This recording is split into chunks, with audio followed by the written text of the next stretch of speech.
Date है आज 26 मई 2022। ये सब टॉपिक कंप्लीट करेंगे इस क्लास में। आज का कोटेशन है, have infinite patience and success is yours. Swami Vivekananda ji ने कहा था। ये एसए के टॉपिक में यूज किया जा सकता है इस कोटेशन को। जैसा आप सब लोग जानते हो, कुछ सालों से यूपीएससी फिलोसफिकल टॉपिक बहुत ज़्यादा पूछने लगा है। फिलोसफिकल टॉपिक अगर कोई सक्सेस से, सफलता से रिलेटेड है, उसमें इसको यूज किया जा सकता है। पेशेंस का मतलब धीरज या धैर्य, इनफाइनाइट मतलब आप जानते हो, इनफाइनाइट पेशेंस रखो और सफलता आप ही की होगी। स्वामी विवेकानंद जी ने कहा था ये। फर्स्ट टॉपिक है आज का, मंकी पॉक्स। ये प्रीलिम्स के लिए मोस्ट इंपॉर्टेंट है, क्योंकि यूपीएससी हर साल एक या दो क्वेश्चन जरूर पूछती है बीमारी से, डिसीज से रिलेटेड। ये मंकी पॉक्स बहुत ज़्यादा न्यूज में है। न्यू स्टडी में ऐसा देखा गया, मंकी पॉक्स के लिए जनरल है एक लांसेट नाम का। जनरल मतलब एक पत्रिका जैसे होती है, मंथली, वीकली या फोर्टनाइटली, 15 दिन में जो प्रकाशित होती है। तो लांसेट नाम की एक जनरल है, उसमें मंकी पॉक्स के बारे में एक नई स्टडी प्रकाशित हुई। उसमें इसके कुछ सिम्टम, लक्षण देखे गए और ऐसा देखा गया कि कुछ पेशेंट में इस बीमारी का रिड्यूस किया जा सकता है, इसको फैलने से रोका जा सकता है नहीं। ऐसी कुछ दवाइयाँ देखी गई, मेडिसिन। ये मंकी पॉक्स हो जाता है जब भाई साहब इस तरह के रेसिस हो जाते हैं, ये फफोले से हो जाते हैं बॉडी पे इस तरह के। ये है मंकी पॉक्स बीमारी।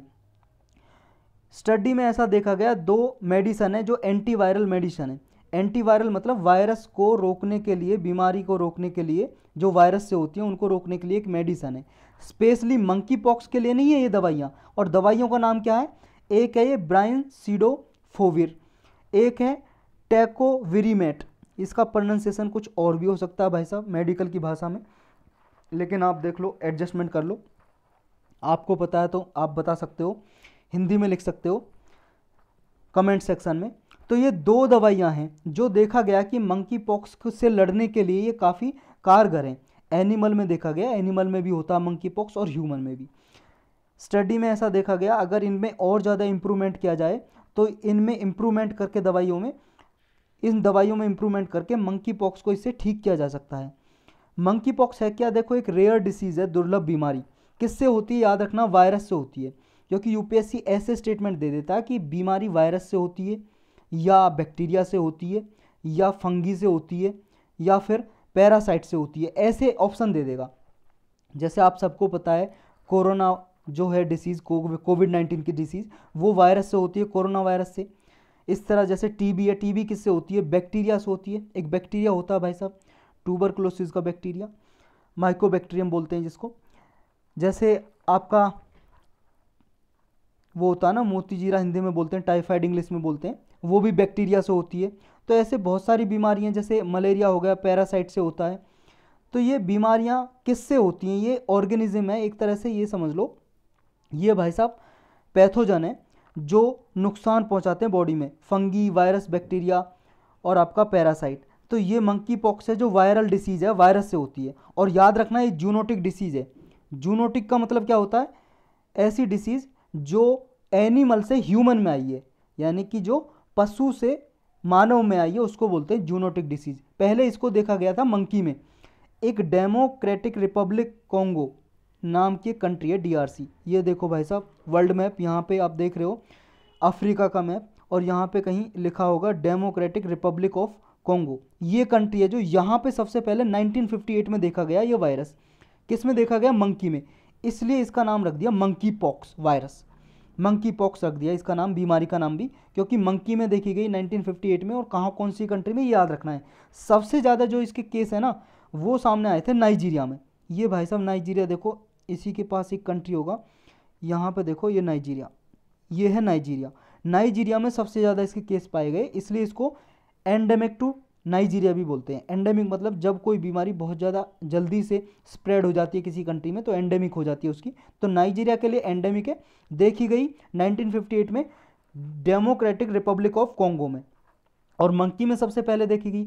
और याद रखना, सिर्फ मंकी इकलौता एनिमल नहीं है जिसको ये प्रभावित करती है, और भी किसी में हो सकती है, जैसे चूहे में, रैट में, डॉग में, कुत्ते में, रैबिट में, खरगोश में, गिलहरी में हो सकती है, स्क्वेरल में। तो बहुत सारे पशुओं को ये प्रभावित करती है, लेकिन ये ह्यूमन में भी आ गई।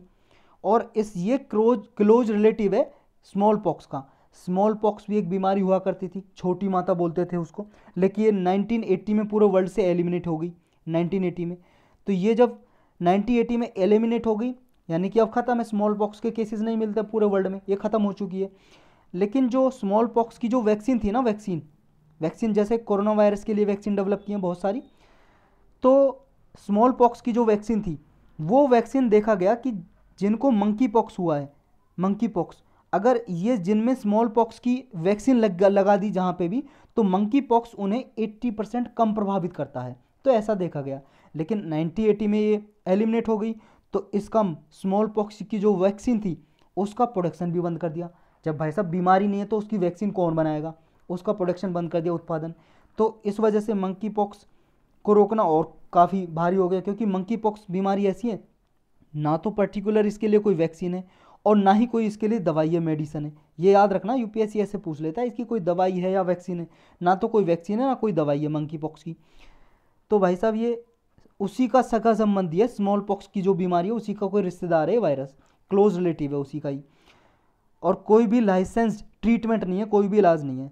बहुत ज़्यादा कचरा सा हो गया नहीं इसमें, चलो कोई नहीं, फिर भी तो ये चीज़ आपको याद रखनी है। और इसके सिम्टम क्या होते हैं, देखो एक तो बॉडी पर रैसेज हो जाते हैं, जो वो फफोले से देखे आपने, फीवर हो जाता है, फीवर बुखार हो जाता है, और हेडेक हो जाता है यानी कि सिर दर्द हो जाएगा, या मेलाइज होगा यानी कि बेचैनी होगी। फिर कहोगे इसकी ना कोई वैक्सीन है ना दवाई है, फिर ठीक कैसे करते हैं इसको, सिम्टोमेटिक ट्रीटमेंट देते हैं भाई साहब। लक्षण जैसे फीवर हो रहा है, बुखार, बुखार की दवाई दे दी, हेडेक सिर दर्द होता है, सिर दर्द की दवाई दे दी, तो इस तरह से इसको ठीक किया जाता है। WHO का क्या व्यू है इसको लेके, वर्ल्ड हेल्थ ऑर्गेनाइजेशन जो यूनाइटेड नेशन की एक स्पेशलाइज एजेंसी है, पूरे वर्ल्ड वाइड हेल्थ से रिलेटेड ये काम करती है। इसका कहना ये है मंकी पॉक्स को देखो अफ्रीका से बाहर निकलने से रोका जा सकता है अगर इसे टाइमली डिटेक्टेड किया जाता है, क्योंकि अफ्रीका में जनरली इसके केसेस बहुत ज़्यादा हैं, लेकिन कुछ मीडिया रिपोर्ट के अकॉर्डिंग अभी 100 से ज़्यादा केस यूरोप, अमेरिका और ऑस्ट्रेलिया में भी देखे गए, लेकिन जनरली ये सेंट्रल अफ्रीका और वेस्टर्न अफ्रीका में ही इसके केस कन्फाइंड है, बहुत ज़्यादा केस वहीं पे पाए जाते हैं।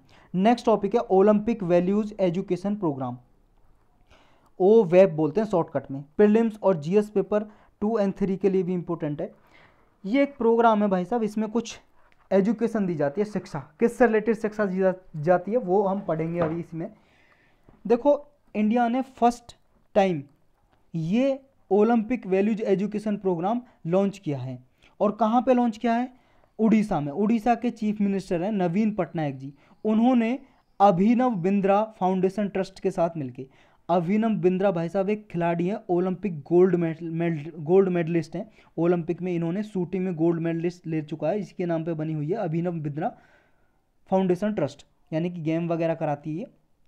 तो ये अभिनव बिंद्रा फाउंडेशन ट्रस्ट के साथ मिलकर कोलैबोरेट करके चीफ मिनिस्टर नवीन पटनायक जी ने उड़ीसा में कुछ स्कूलों में ये Olympic values education program launch किया है। और ये प्रोग्राम है किसका, ये प्रोग्राम है इंटरनेशनल ओलंपिक कमेटी का। और ये इंटरनेशनल ओलंपिक कमेटी क्या है, ये कमेटी भाई साहब ये समझ लो स्पोर्ट्स के मामले में, खेल के मामले में एक एनजीओ है, एनजीओ नॉन गवर्नमेंटल ऑर्गेनाइजेशन, गैर सरकारी संस्था, यानी कि गवर्नमेंट की कोई एजेंसी नहीं है, किसी भी देश की गवर्नमेंट की, इंटरनेशनल एनजीओ ये समझ लो। ये 1894 में बनाई गई थी, और पेरिस है जो फ्रांस की कैपिटल पेरिस, वहाँ पे इसका हेडक्वार्टर है इंटरनेशनल ओलंपिक कमेटी का। तो ये स्पोर्ट्स के मामले में काम करती है, प्रमोट करती है, और इस प्रोग्राम को प्रमोट करती है ओवेप को, ओलंपिक वैल्यूज एजुकेशन प्रोग्राम। तो ये उड़ीसा के कुछ स्कूलों में एजुकेशन जो दी जाती है उसी का इंटीग्रल पार्ट होगा। स्टार्टिंग में राउरकेला और भुवनेश्वर में उनके 90 स्कूल्स में ये प्रोवाइड किया जाएगा 32,000 चिल्ड्रन को, ये प्रोग्राम के थ्रू एजुकेशन दी जाएगी। और इसमें क्या दिया जाएगा, इसमें सिखाया जाएगा जैसे ओलंपिक की वैल्यूज है ना, एक्सीलेंस, रेस्पेक्ट और फ्रेंडशिप। ओलंपिक में भाई साहब खिलाड़ी खेलने के लिए जाते हैं तो एक दूसरे का सम्मान करते हैं, रेस्पेक्ट करते हैं, फ्रेंडशिप रहती है उनकी, एक्सीलेंस दिखाते हैं। तो यही वैल्यू बच्चों में दी जाएंगी, इनकलकेट की जाएंगी, बच्चों में डाली जाएंगी कि रेस्पेक्ट करें एक दूसरे का, फ्रेंडशिप हो, एक्सीलेंस हो। इसका फ़ायदा क्या होगा, इसका फ़ायदा ये होगा भाई साहब, बहुत सारे बच्चे क्या है ड्रॉप आउट कर जाते हैं स्कूल से, जैसे 5वीं तक पढ़े, 8वीं तक पढ़े, 10वीं तक वो निकल जाते हैं। और जो सीडेंट्री लाइफस्टाइल है, सीडेंट्री का मतलब होता है लोनलीनेस, अकेलापन। आप सबको पता है भाई साहब आजकल इतनी भीड़ में भी लोग अकेलापन महसूस करते हैं, तो इससे कैसे निपटा जाए अकेलेपन से, इसके बारे में शिक्षा दी जाएगी। इसके बारे में बताया जाएगा। लैक ऑफ कंसंट्रेशन, पढ़ते समय पे अगर ध्यान केंद्रित नहीं होता है तो उससे निपटने के लिए कुछ बताया जाएगा आपको कि उसका सॉल्यूशन क्या हो सकता है। ये उड़ीसा के स्कूलों में स्टार्ट किया जाएगा। नेक्स्ट टॉपिक है क्वाड। प्रीलिम्स और जीएस पेपर 2 और 3 के लिए भी इंपॉर्टेंट है, मेनली 2 के लिए इंपॉर्टेंट है, जीएस पेपर 2 मेंस में। क्वाड आप सब लोग जानते हैं, क्वाड्रिलेटरल सिक्योरिटी डायलॉग इसकी फुल फॉर्म है। 4 देशों का एक ये ग्रुप है, इनफॉर्मल ग्रुप है। जापान, ऑस्ट्रेलिया, यूएस और इंडिया, ये हैं 4 कंट्री। अभी ये कहाँ पे मिले, इनकी मीटिंग हुई है। ये देखो सेकंड इन पर्सन सबमिट हुआ है। इन पर्सन का मतलब ये फिजिकली जाके कहीं पे इनकी मीटिंग हुई है, सेकंड टाइम पे हुई है जापान के टोक्यो शहर में। वरना इसकी कई बार मीटिंग हुई है वर्चुअली, क्योंकि कोविड-19 चल रहा था भाई साहब, आप सबको पता है, तो कोई कहीं जा भी नहीं रहा था, तो वर्चुअली इंटरनेट पे मीटिंग हुई थी इसकी। लेकिन अभी सेकंड मीटिंग हुई है इन पर्सन क्वाड की जापान में। वैसे 4th क्वाड लीडर समिट है, 4th चौथा, लेकिन सेकंड इन पर्सन है। 2 मीटिंग ऑनलाइन हुई थी। तो यहाँ पे हमारे प्रधानमंत्री जी भी गए, नरेंद्र मोदी जी। यहाँ पे एक अनाउंस किया ये पार्टनरशिप आपको याद रखनी है। प्रीलिम्स में सिंपली ऐसे पूछ लेता, और कई बार आपने पिछले पेपर एनालाइज किए होंगे तो आपने देखा होगा, सिंपली दे देगा कि ये पार्टनरशिप किस किस के बीच में हुई है। तो Indo Pacific partnership for maritime domain awareness, ये पार्टनरशिप हुई है, क्वाड कंट्री ने, 4 कंट्री ने मिलकर की है। इसका काम क्या होगा, मैरीटाइम सिक्योरिटी। और कहाँ पे मैरीटाइम सिक्योरिटी, ये भाई साहब इंडो पैसिफिक रीजन है, जो ये इंडियन ओशन वाला रीजन, और ये पैसिफिक ओशन वाला रीजन, ये और ये। तो यहाँ पे इंडो पैसिफिक रीजन में जो कंट्री आती हैं उनकी मैरीटाइम सिक्योरिटी, यानी कि मैरीटाइम जहाँ पे भी वर्ड आ जाए उसका मतलब है ओशियन की बात होती है, समुद्र की, समुद्र में सिक्योरिटी। जो समुद्र के जरिए आप सबको पता है इतनी सारा माल भेजा जाता है, ट्रेडिंग की जाती है, तो उसके लिए सिक्योरिटी। तो सी में एक तरह से रेंडेजवस होगी, रेंडेजवस का मतलब समझ लो मीटिंग होगी।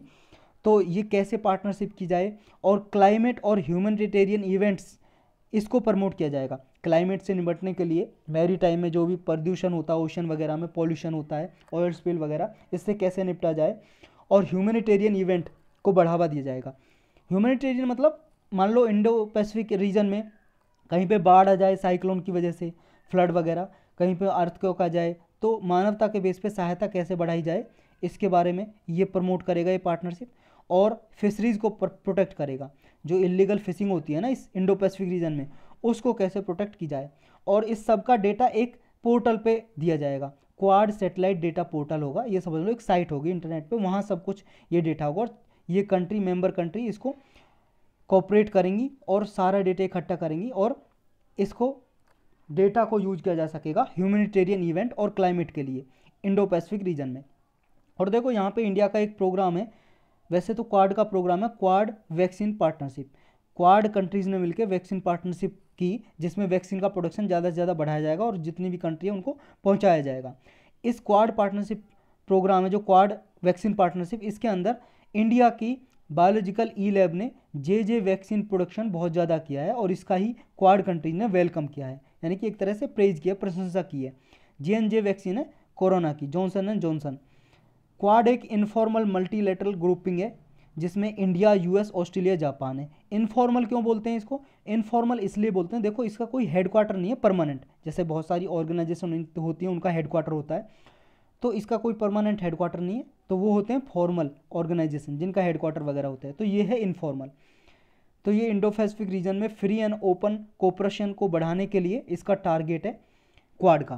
क्वाड के बारे में डिटेल में जानना है तो आप देख सकते हो पॉलिटी की प्लेलिस्ट में लेक्चर जाके। और देखो ये मेंस के लिए बहुत ही ज़्यादा इंपॉर्टेंट है, यूपीएससी एक बार पूछ चुकी है क्वाड के बारे में। और देखो यूपीएससी ऑकस के बारे में 2021 के मेंस में पूछ चुकी है। ऑकस ऑस्ट्रेलिया, यूके और यूएस का एक ग्रुप था उसके बारे में, और इसकी क्वाड से सिमिलरिटी बताई जा रही थी, इसलिए ऑकस के बारे में पूछा। अब क्वाड ग्रुपिंग ने ये इस पार्टनरशिप के बारे में पूछा जा सकता है। और इससे पहले ही क्वाड में ही इंडिया यूएस ने एक पार्टनरशिप की थी IIA नाम की, ये इन्वेस्टमेंट इंसेंटिव एग्रीमेंट किया था, उसके बारे में भी पूछा जा सकता है। इसके बारे में हम ऑलरेडी डिस्कस कर चुके हैं, तो ये सब आपको ध्यान होना चाहिए और नोट्स बने होने चाहिए। और देखो भाई साहब, कई स्टूडेंट कहते हैं कि PDF प्रोवाइड करो, मैं बता चुका हूँ कई बार भी कि मेरे पास ना तो लैपटॉप है ना ही कंप्यूटर है, और मैंने मोबाइल से कई बार ट्राई किया है कि मैं PDF बना सकूँ, लेकिन PDF बना नहीं पाया मोबाइल से। तो आप एडजस्टमेंट करो कि आप जब ये लेक्चर देख रहे हो उसके साथ साथ अपने खुद के हैंड रिटन नोट्स बनाओ, ताकि आपको रिवाइज करने में भी आसानी होगी। और पीडीएफ का क्यों भाई साहब लेना है, क्योंकि देखो वैसे ही मोबाइल से आंखें बहुत ज़्यादा ख़राब हो रही हैं, और आपको पता है सर्वे में देखा गया कि जब से ये चला है ना ऑनलाइन एजुकेशन का ये ट्रेंड, तो बच्चों की आंखें बहुत ज़्यादा ख़राब हो रही हैं बचपन में ही।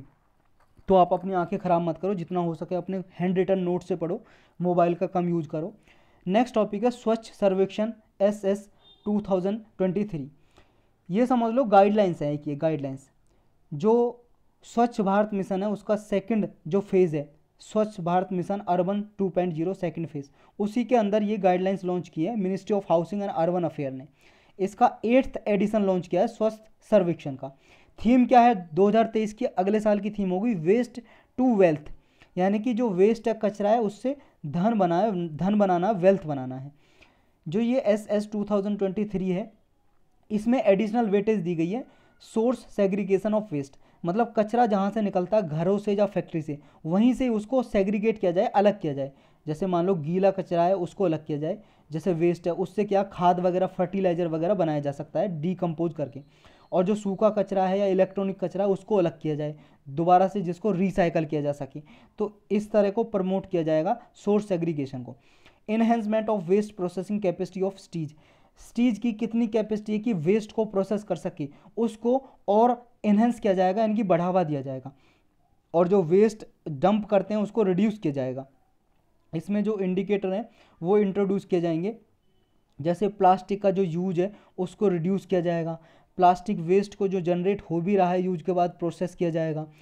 जो वेस्ट है उससे क्या है वंडर पार्क बनाए जाएंगे, जैसे एक वंडर पार्क बनाया हुआ है भाई साहब दिल्ली में, न्यू दिल्ली में बनाया हुआ है, हजरत निजामुद्दीन रेलवे स्टेशन है उसके पास बना हुआ है वंडर पार्क। उसमें जो हमारे 7 अजूबे दुनिया के हैं ना, 7 अजूबे 5 स्टेंज, तो वो उस बनाए हुए हैं इस पार्क में, जो न्यू दिल्ली में बना हुआ है हजरत निजामुद्दीन में। और वो किससे बनाया है, प्लास्टिक वेस्ट से बनाया है वो।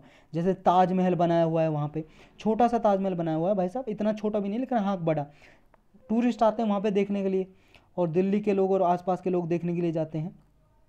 तो इस तरह के वंडर पार्क बनाए जाएंगे प्लास्टिक से, यानी कि जीरो वेस्ट इवेंट को प्रमोट किया जाएगा। और देखो इसमें जो स्वच्छ सर्वेक्षण 2023 है इसमें स्टीज को और प्रमोट किया जाएगा, उनकी रैंकिंग दी जाएगी वार्ड की भी। जो स्टीज में वार्ड होते हैं, जैसे सिटी का एरिया वार्ड बांट दिए, एक वार्ड यहाँ पे, एक एरिया यहाँ पे, वार्ड वार्ड वार्ड, तो इनको रैंकिंग दी जाएगी। रैंकिंग किस लिए दी जाएगी भाई साहब, जब रैंकिंग दी जाती है ना तो उनको ऐसा लगता है कि हमारा जो सिटी का वार्ड है ये बहुत ही ख़राब रैंकिंग आई है, यानी कि ख़राब पोजीशन है, तो वो फिर जो वार्ड के मेंबर हैं वो प्रमोट करते हैं कि स्वच्छता को प्रमोट किया जाए, हमारी रैंकिंग अच्छी है, तो उनकी एक तरह से इमेज इंक्रीज होती है। तो इनको ये डेडिकेट किया जाएगा, इंडिकेटर तैयार किए जाएंगे इनके लिए। ओपन यूरिनेशन जहाँ पे होता है येलो स्पॉट दिया जाएगा, कहा जाएगा उसको। जहाँ पे ओपन स्पीटिंग होती है रेड स्पॉट कहा जाएगा उसको। तो रैंकिंग से उन स्टीज में आपस में और स्टीज के वार्ड में आपस में उनमें कंपटीशन बढ़ेगा स्वच्छता को लेके। तो मिनिस्ट्री ऑफ हाउसिंग का यही है कि क्लीनलीनेस को प्रमोट करना है, रेजिडेंशियल और कॉमर्शियल एरिया उनके बैकलाइंस के पीछे भी क्लीनलीनेस आए। यह स्वच्छ सर्वेक्षण है जो ministry of housing and urban affair ने 2016 में इम्प्रूव मतलब इंट्रोड्यूस की थी, लाया गया था, ताकि कंपिटिटिव फ्रेमवर्क तैयार किया जाए स्टीज में कि आपस में सैनिटेशन के स्टेटस को अर्बन एरियाज में बढ़ाने के लिए आपस में कंपटीशन करें। नेक्स्ट टॉपिक है आभा मोबाइल ऐप, प्रीलिम्स और जीएस पेपर 2 के लिए इंपॉर्टेंट है, हेल्थ से रिलेटेड टॉपिक। देखो एक मोबाइल ऐप है, आप इसको डाउनलोड कर सकते हो अपने प्ले स्टोर से, जहाँ से आपने व्हाट्सअप डाउनलोड किया होगा। तो ये आभा मोबाइल ऐप है, ये नेशनल हेल्थ अथॉरिटी है जो हमारा आयुष्मान भारत मिशन है उसको इम्प्लीमेंट कर रही है, लागू कर रही है नेशनल हेल्थ अथॉरिटी, उसी ने लॉन्च किया है ये आभा mobile application. Ayushman Bharat digital mission है जो इसके अंदर ये लॉन्च की है। ये जो आभा मोबाइल ऐप है इसका पहले नाम था NDHM हेल्थ रिकॉर्ड ऐप, यानी कि national digital health mission health record application इसका पूरा नाम था, लेकिन अब नाम रख दिया आभा ऐप। आभा की फुल फॉर्म क्या है यहाँ पे लिखी हुई है भाई साहब, आयुष्मान भारत हेल्थ अकाउंट आभा मोबाइल ऐप। ये क्या काम करेगी, देखो इसमें क्या है, कोई भी इंडिविजुअल आप या हम कोई भी इस पे अकाउंट खोल सकते हैं, अपना अकाउंट क्रिएट कर सकते हैं। आभा एड्रेस क्रिएट हो जाएगा, जैसे आपने जीमेल की आईडी बनाई होगी या फेसबुक पे आईडी बनाई होगी, ऐसे क्रिएट हो जाएगी आईडी। और इसमें फिर जो आभा नंबर होगा 14 डिजिट का, वो रेंडमली यूजर को दिया जाएगा। और इसमें क्या है, अपना डेटा स्टोर करके रख सकता है। डेटा किसका, जैसे कब आपने बीमार हुए, कब आपने किस डॉक्टर से दवाई ली, किस किस दवाई क्यों, कौन कौन सी बीमारी की दवाई ली, कौन कौन सी आपको दवाई दी गई, सारा हेल्थ रिकॉर्ड होगा इस पे, इस मोबाइल एप्लीकेशन पे। तो ये आयुष्मान भारत डिजिटल मिशन का ही पार्ट है। तो स्मार्टफोन पे सारा डेटा होगा। और इससे फ़ायदा क्या होगा, ये बहुत बार हम डिस्कस कर चुके हैं। इससे फ़ायदा देखो ये होगा कि जब हेल्थ रिकॉर्ड होगा तो मान लो आपके पास प्रेस्क्रिप्शन नहीं है, पहले आपने कौन सी दवाई ली और किससे आपको एलर्जी है, ये पता होगा, उस पर सारा रिकॉर्ड होगा। जैसे डॉक्टर भी क्या है, इसको एक्सेस कर सकेंगे और आपका सारा डेटा इस पर रख सकेंगे।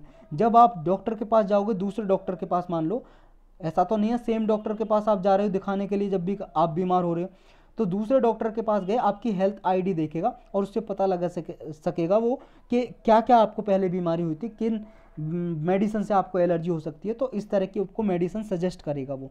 और अगर मान लो आपकी प्रेस्क्रिप्शन खो गई, कई बार ऐसा होता है ना, डॉक्टर से दवाई लेने गई, जो पर्चा देता है दवाई लिखने के लिए वो खो जाता है, जब दोबारा जाता है तो डॉक्टर तो उस पर्चे को देख के देता है ना दवाई। आप सारी दवाई मान लो इकट्ठा लेके तो जाओगे नहीं डॉक्टर के पास, प्रेस्क्रिप्शन लेके जाते हो पर्ची कि ये दवाई दी थी, डॉक्टर देख लेता, फिर आपको उसी के हिसाब से दवाई आगे देता है, मेडिसिन।